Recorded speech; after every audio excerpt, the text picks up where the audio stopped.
agora a gente vai chamar para a palestra o professor José Luiz Omana Guevara, que é bacharel em artes pela Universidade Central da Venezuela, onde também obteve o título de mestre em estudos literários.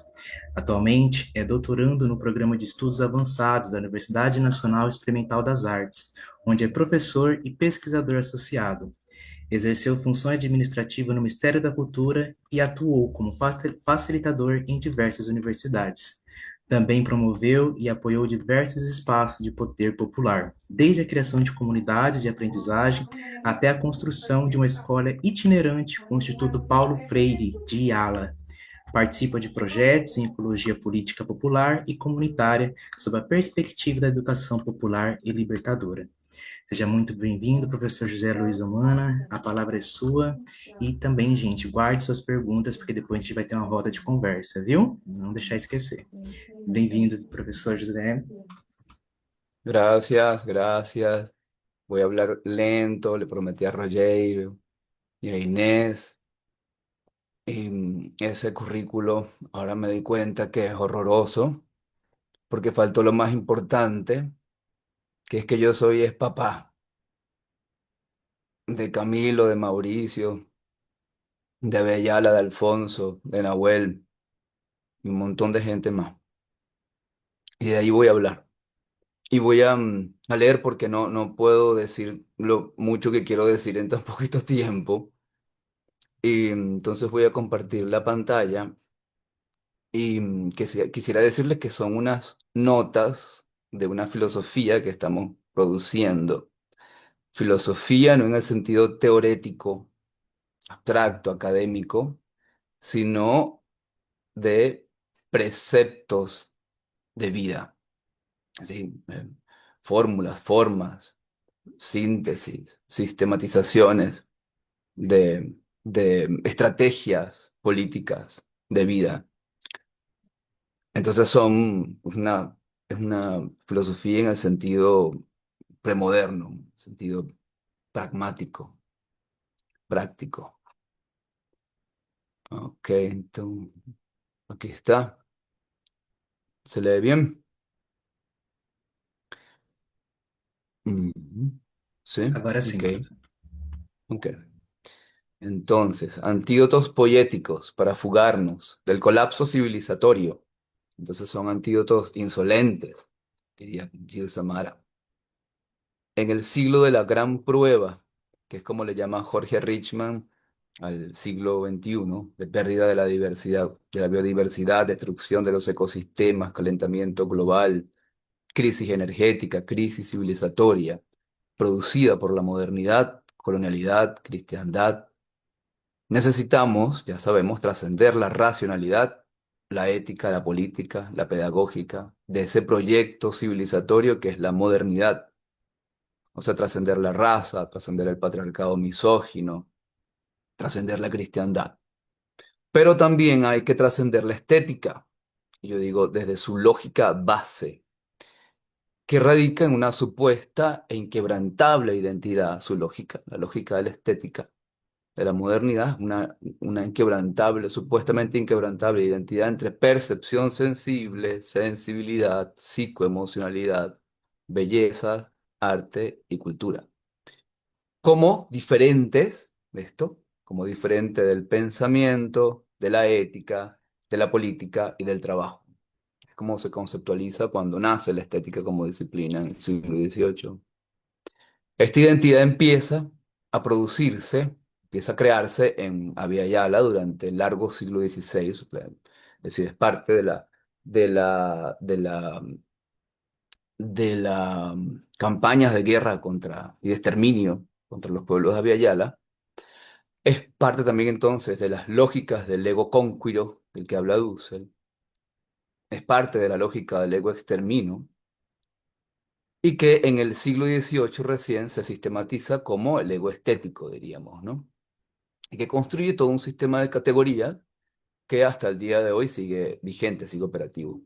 Esta lógica atraviesa y a su vez es atravesada por todas las formas y por todas las jerarquías del poder de la modernidad. Entonces, bueno, si hacemos el giro descolonial en la ética, en la política, en la racionalidad, en la sexualidad, en la ecología, en la economía, ¿no? Si intentamos hacer esos giros descoloniales y no trascendemos la estética de la modernidad, lo que va a pasar es que la modernidad nos va a seguir pareciendo bella y deseable. Quizás hagamos el giro descolonial de la racionalidad, pero quizás si no atendemos el problema de lo estético, a lo mejor podemos hacer un giro descolonial racional, pero seguiremos entonces deseando en nuestra cotidianidad los productos y la lógica y la ética, entre comillas, de la modernidad, la forma de vida de la modernidad. La seguiremos deseando. Y entonces vamos a intentar resolver o suponer que resolvemos los problemas éticos, políticos, epistemológicos, etcétera, pero dejaremos intacto el deseo de modernidad. De esto queremos hablar, siempre estamos hablando. Como la estética produce el deseo, inserta en nosotros el deseo de modernidad que atraviesa todas las formas del poder colonial. Voy a saltar ese párrafo, o mejor no, porque en todo caso, con suerte, vamos a creer que se trata de un problema psicosensible, que es como generalmente se asume el asunto de la estética, ¿no? O un problema asociado a lo sensible, psicoemocional, ¿no? Y no, no se atiende, generalmente me parece, como un problema más amplio del sentir, pensar, actuar. Es una categoría que nos ha enseñado el maestro Guayú, Elpidio González. Un problema del sentir, pensar, actuar con una visión o con una perspectiva pluriversal, interdependiente y cosmocíclica. Lo que siempre estamos diciendo por todos lados es que lo que se funda con la estética de la modernidad es un campo de poder que es también un campo existencial, que es un campo de dominio bioontológico y espiritual, que es el dominio de la sensibilidad, de lo psicoemocional asociado a la belleza, a lo sublime, a las artes, a la cultura, todo eso fetichizado, desmembrado de la totalidad de la vida y transformado en una nueva totalidad restringida, fetichizada, acosada y que es por ello dominable, porque como está deslindada y desmembrada de los campos científicos, del campo del pensamiento, del campo de la ética y de la política, queda como un campo en sí mismo, objeto de dominio. Y ese campo se asume además, la modernidad lo plantea como una especie de mística secularizada, una especie de religión de laicos. Frente a esto, entonces, nosotras venimos aquí diseñando un programa estratégico filosófico en el sentido de preceptos para vivir, de preceptos pragmáticos, místicos, o sea, praxeológicos para la vida, y para irnos curando del deseo de modernidad, para irnos fugando de la modernidad. Esta perspectiva de irnos curando es porque pensamos que el deseo de modernidad es como una enfermedad de los blancos, de la civilización de los blancos, de la que habla Karnak, y que requiere cura. El concepto de fuga hasta ahora que venimos aquí nombrando, lo estamos tomando de la filosofía, del cimarronaje que aquí el amigo compañero César Paiva plantea. César Paiva es descendiente de cimarrones de Mango de Ocoita en Barlovento, en Venezuela, que es un cumbe, Mango de Ocoita, un cumbe histórico, un quilombo, dirían, histórico aquí en Venezuela. Entonces, el programa de sanación que nos venimos aplicando, lo hemos organizado en dos partes. Una primera parte que es el desmontaje de la mentira categorial de la estética, que es comprender que el ego estético surge de la construcción del ego cónquiro, que define Dussel, y del ego extermino. Y entonces de lo que se trata es de estudiar la continuidad de las tecnologías estéticas. Esto lo hemos trabajado bastante. Las tecnologías estéticas, que son bioontotecnologías civilizatorias y que cada vez son más eficientes y sobre todo más invisibles, ¿no? Siempre nos ha parecido curioso que el problema de la estética es bien resistente ante incluso ante las propuestas de las estéticas descoloniales que venimos planteando en los últimos años después del giro descolonial. Entonces, bueno, no se trata, pensamos que no se trata de un asunto simplemente simbólico o semántico o ideológico o de conciencia, sino que lo que define la estética, lo que produce la estética son tecnologías que son biológicas, porque producen efectos hormonales, efectos en el sistema nervioso, en los órganos intestinales, etcétera, ¿no? Es decir, en el cuerpo todo, en la corporalidad viviente, pero también son ontológicas estas tecnologías, porque producen un concepto de ser humano, producen una antropología. Y son civilizatorias porque nos imponen un modelo de civilización, que es el de la modernidad, racista, sexista, etcétera, ¿no? Que se funda en la lógica del exterminio y que hace pasar el racismo, el sexismo, la colonialidad, la cristiandad, los exterminios, los extractivismos, el ecocidio como belleza. Eso nos lleva entonces a proponer entonces esta fuga, una fuga cimarrona, quilombola, hacia el sur, hacia los sures, que se trataría de fugarnos de la estética eh, que producen los prusios hermanos en el 18, fugarnos de ahí a la aistesis presocrática, pero de ahí movernos no en una ruta que nos lleve de nuevo a Europa y de Europa al resto del mundo, sino más bien en una ruta que nos lleve desde los presocráticos, griego, e incluso desde el mismo Platón hacia la tradición quemética africana. Es decir, que no estamos yendo de Europa no vamos hacia Europa y de Europa al mundo, sino que vamos hacia África. Y de África a la diáspora, aquí. En ese tránsito vamos comprendiendo que el concepto de aistesis, que incluso usaba Platón, era polisémico y no podía restringirse o encapsularse en el concepto de percepción sensible, que es lo que hacen los prusios hermanos, ese encapsulamiento, esa quiebre de la polisemia de la categoría incluso en el mismo Platón. Sino que más bien aistesis implicaba darse cuenta, simplemente darse cuenta, pero no solamente sensiblemente, sino también y a la vez percepción epistémica, percepción ética, percepción ontológica, técnica, etcétera. Entonces, lo que nos está pasando es que, como sabemos que Grecia fue una civilización bajo el dominio cultural quemético, es decir, egipcio, fuimos a buscar posibles orígenes de ese sentido polisémico de aistesis en Kemet, o sea, en Egipto, y en la lengua meduneter, donde encontramos el concepto de Sia. Sia a su vez es un dios y una palabra, que quiere decir lo mismo que aistesis en el mundo griego presocrático, e incluso en Platón. Y significaba eso, ¿no? Darse cuenta no solamente sensiblemente, no solamente percepción sensible, como se intentan decirnos los prusios hermanos que es la eistesis, ¿no? Sino también racionalmente, también espiritualmente, también éticamente, también políticamente, sin deslinde, con diferencias, pero sin deslinde. Entonces de ahí vamos haciendo un intento por ir trazando posibles resonancias de ese concepto quemético, ya no hacia Grecia, perdón, ya no de Grecia a Europa, como dije, sino de Grecia a Kemet, ¿no? Ok, esto lo dijimos ya.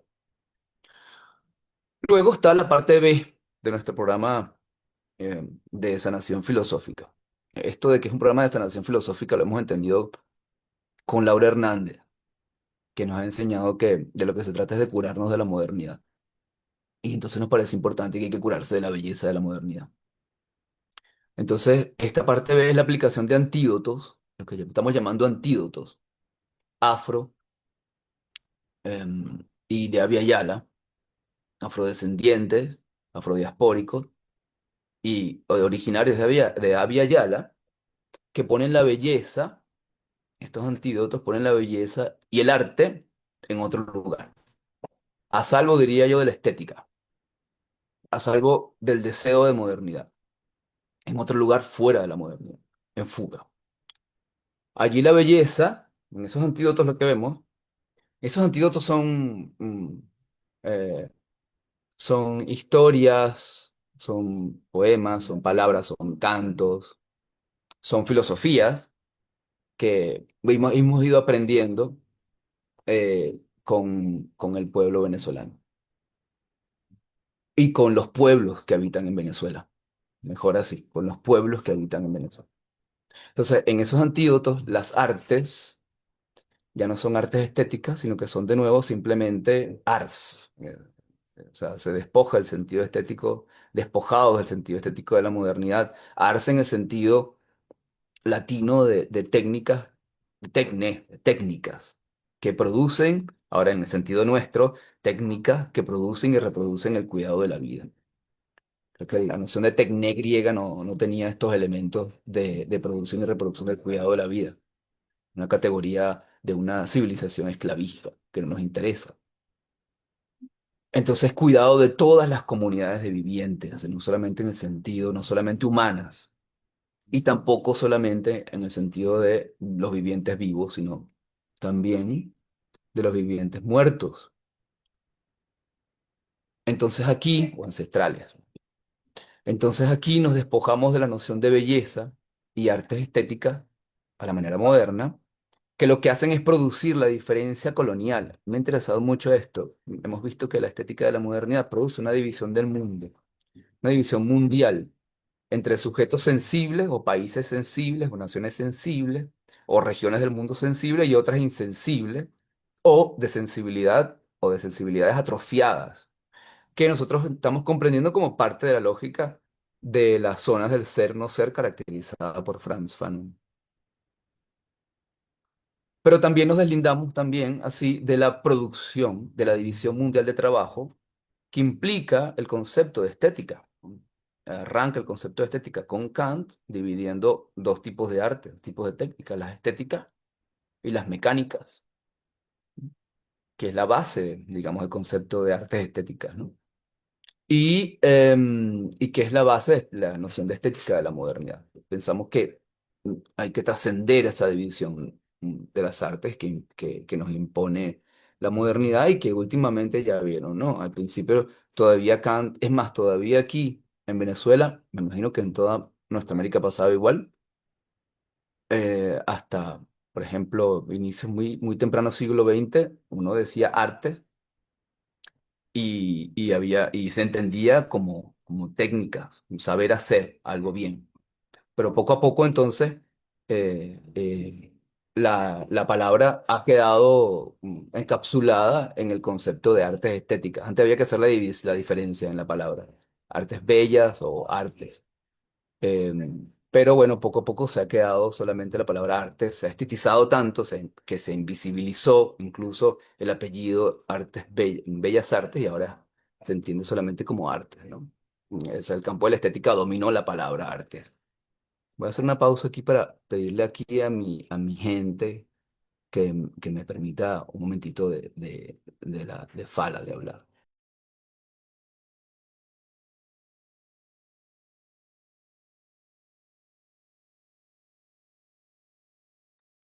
Listo, gracias. Entonces, esto implicaría retomar la noción de ars o de tecné, ¿no? Pero despojándolo, obviamente, ¿no? Del sentido, es decir, no, la noción de arte, pues, ¿no? En el sentido de técnicas que cuidan la vida, como decíamos hace rato. Entonces, de lo que se trataría es de precisar o de tener claridad y de poder nombrar categorialmente en el sentido de Hinkelhammer, esto quiere decir no teóricamente, sino políticamente las distintas estrategias técnicas de producción de mundo, que hemos llamado aquí mitopoiesis, mitopoiesis. Mundos en los que quepan muchos mundos, en el sentido de la ética de la liberación de Dussel, y por supuesto en el sentido del Ejército Zapatista de Liberación Nacional. Entonces, ya voy terminando, ya va cerrando el texto, y ahí hablaba del el concepto de crianza mutua, de los cuidados máximos, el concepto de crianza mutua aymara, que entonces me parece chévere, diríamos aquí bien, me parece útil, me parece no más que útil, me parece fundamental. para entonces hablar de estas artes ya no en el sentido estético, sino ahora en un sentido de criar y ser, de las técnicas, de los conocimientos, del saber hacer, del criar y de ser criado. Que son técnicas que producen y resguardan las interdependencias de la vida, las tramas de la vida. Esas interdependencias tienen sus artes, sus técnicas, que así como se piensan y actúan, este concepto de sentir, pensar, actuar, guayú, ¿no? También implican una interdependencia entre verdad, bien y belleza y salud, vamos a decir. Pero ya no en un sentido ahora, en un sentido sí, en un sentido ecosistémico, cosmocíclico, y ya no en el sentido prusiano y tal, ¿no? Que restringe la estética a un asunto psicosensible, como planteábamos antes, sino que más bien se trata de un asunto praxeológico, ¿no? Es decir, que también es un asunto del sentir, pensar, actuar, como diría nuestro maestro Elpidio González, ¿no? Lo cual implica entonces asumirse, saberse, actuar, vivir, más que ser, saberse actuar, vivir como prójimo, más allá que el ser. Entonces, un sabernos, un agenciarnos prójimo, no solamente entre humanos, sino entre todas las comunidades de vivientes, incluyendo los muertos, como ya decíamos. Entonces, de aquí se derivan dos asuntos claves, por último. Uno es la reconsideración del concepto de cultura. A ver si desestetizando ese concepto volvemos al sentido original de cultura, de Colliere, el sentido latino, pero ahora en el sentido nuestro, ¿no? En el sentido de habitar, de crianza, de criar. ¿No? Hay una resignificación en que estamos haciendo del sentido de cultura, ¿no? Viendo a la etimología de Collieri, pero ahora atravesándola de una forma insolente, ¿no? Con los conceptos de Abya Yala y los conceptos afrodiaspóricos. Ahora, el sentido de Collieri, de habitar, pero de habitar en crianza mutua, de habitar el territorio desde los cuidados mutuos, pluriversales y cósmicos.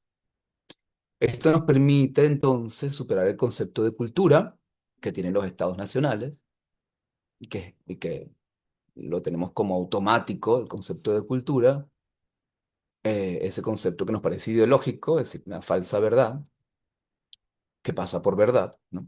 Que se nos impone como verdad, que el concepto de cultura como ideología, como superestructura, como conciencia, como constructo simbólico, ¿no? Estamos intentando de que se desprende insisto, trascender ese concepto de cultura como conciencia, como símbolo nomás, como un asunto de semas, de significados, más bien retomar el concepto de habitar, pero habitar ahora en un sentido de crianza mutua, ¿no? Y lo segundo que se desprende es que con las artes pasaría más o menos lo mismo, que trascendiendo la división esteticista entre unas artes estéticas y unas artes mecánicas, retomamos ahora la noción de artes, de arts, técnicas en el sentido de saber hacer, pero despojándolo de su sistema categorial esclavista latino, grecolatino, ¿no? Y más bien retomando el sentido de las técnicas de la crianza mutua de la que nos explica el videoespejo. Lo cual entonces nos permite también, por último, y en esto estamos, y digamos, este espacio de encuentro, este webinario ha sido una ocasión de nuevo para seguir construyendo esta filosofía de la poiesis, de la que venimos hablando aquí, de la poiesis del nosotros, la nosotridad de la poiesis. Entonces, todo esto también nos permite una resignificación del concepto de trabajo, donde entonces el sujeto no se asume como necesitado a la manera Marx o a la manera como Dussel explica o lea Marx, ni siquiera a la manera del marxismo descolonial, sino que el sujeto, la subjetividad, siempre se asume en principio no como necesitado, sino como entretejido a la vida, o entretejido a la familia ecosistémica. La condición del sujeto no sería en principio entonces siempre un sujeto comunitario necesitado y luego una intersubjetividad necesitada, sino más bien una intersubjetividad entretejida, cosmocíclica, es decir, en situación de crianza y por ende de crianza mutua, cuando cuido y sé que soy cuidado. Entonces, la condición necesitada de la comunidad que describe el marxismo, pensamos que solamente aparece cuando se les expropia, siempre con violencia, esta condición entretejida, interdependiente de la condición humana, y que además sería la condición humana, ¿no? La condición de ser gente en los pueblos amazónicos, o la condición de ser gente en la filosofía Wayuu, que nos explica el Pido González, nuestro maestro. De ahí se desprende entonces no un trabajo, no una noción de trabajo para producir satisfactores, sino más bien una serie de rituales para producir y reproducir interdependencia. Es una mitopoiesis, no a la manera en que la entiende Dussel, sino más bien una mitopoiesis en el sentido de fabricación, pero desde la voluntad gozosa, que no necesariamente requiere trabajo en el sentido de trapalio, ¿no? Esfuerzo, gasto energético, no más bien, es decir, no desde el cansancio, sino desde la abundancia ética y espiritual, que es altamente gozosa y altamente energizante.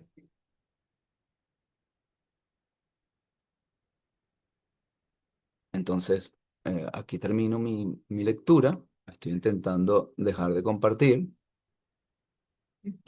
Ahí dejé de compartir. Y bueno, no me da tiempo de hablar de contar algunos antídotos, de decir algunos antídotos que hemos aprendido, pero yo creo que lo que nos ha enseñado Marisabel es de eso que estamos hablando justamente, de eso que hemos aprendido de aquí en Venezuela, con los pueblos que habitan este, este país y pueblos de frontera, pueblos que están en frontera entre Venezuela y Colombia y Venezuela y Brasil. Gracias, estoy muy agradecido por el espacio. Un abrazo, un gran abrazote. Un abrazote de corazón a corazón.